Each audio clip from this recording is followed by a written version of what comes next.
Hi friends, welcome to my channel.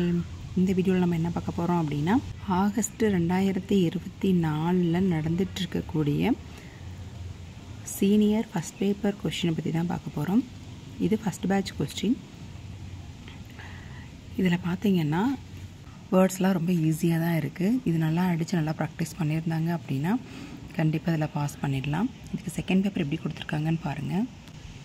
Senior second paper பார்த்தீங்கன்னா letter first கொடுத்துருக்காங்க. இந்த letter அப்படிங்கிறது எடுத்த உடனே அஃபிஷியல் லெட்டர் கொடுத்துருக்காங்க. அதாவது செயின் மாடல் அப்படின்னு சொல்லி சொல்லுவோம், அந்த மாடல் கொடுத்துருக்காங்க. ஸோ இந்த மாடல் நம்ம ப்ராக்டிஸ் பண்ணியிருக்கோமோ அதே மெத்தடில் தான் டைப் பண்ணுற மாதிரி இருக்கும்.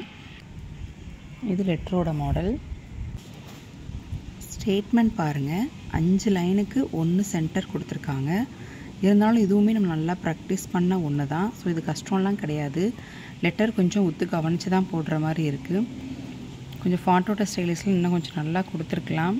இருந்தாலும் இதெல்லாம் ரீட் பண்ணுற அளவுக்கு இருக்குது. ஸ்டூடெண்ட்ஸ் அடிச்சிடலாம்.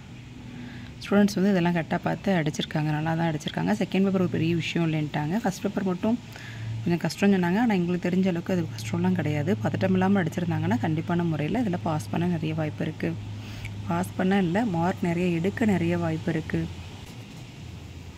இது பார்த்திங்கன்னா தமிழ் சீனியருக்கு வந்த ஃபஸ்ட் பேப்பர். இந்த ஃபஸ்ட் பேப்பர் பாருங்கள், இதுலேயுமே வடமொழி எழுத்துக்கள் நிறையா, அதே மாதிரி நம்பர்ஸ் இதெல்லாம் வந்திருக்கு. இது கொஞ்சம் கஷ்டமாக தான் இருந்துச்சுன்னு சொல்லியிருக்காங்க. இருந்தாலும் நமக்கு இன்னும் கொஞ்சம் நல்லா அடித்து ப்ராக்டிஸ் பண்ணவங்களுக்கு இது ஈஸியாக தான் இருக்கும். இதில் பாருங்கள் 3க்கு 2 சென்டர் கொடுத்துருக்காங்க. ரொம்ப ஈஸியாக தான் இருக்குது.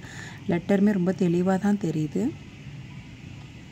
ஸோ இதை ஃபுல்லாக நம்ம தாராளமாக அடிச்சிடலாம். இதுக்கு லெட்டர் பார்த்திங்கன்னா நேர்முக கடிதம் கொடுத்துருக்காங்க. நேர்முக கடிதமும் நம்ம என்ன பண்ணியிருப்போம், அடித்து பார்த்துருப்போம். நல்லாவே டைப் பண்ணி ப்ராக்டிஸ் பண்ணியிருந்தீங்கன்னா மட்டும்தான் இதெல்லாம் நீங்கள் நல்லா ஜெயிக்க முடியும். நல்லா ஈஸியாக தான் இருக்குது. லெட்டர்லாம் நல்லா தெளிவாக இருக்குது. ட்ரான்ஸ்லேட் அப்படிங்கிறது கம்மியாக தான் இருக்குது. ஸோ இதுதான் letter model. Okay friends, first பேட்சுக்கு கொஷினை பற்றி பார்த்துட்டோம். செகண்ட் பேட்சுக்கு என்ன கொஷின் வந்துச்சு அப்படிங்கிறத நெக்ஸ்ட் வீடியோவில் அப்லோட் பண்ணுறேன்.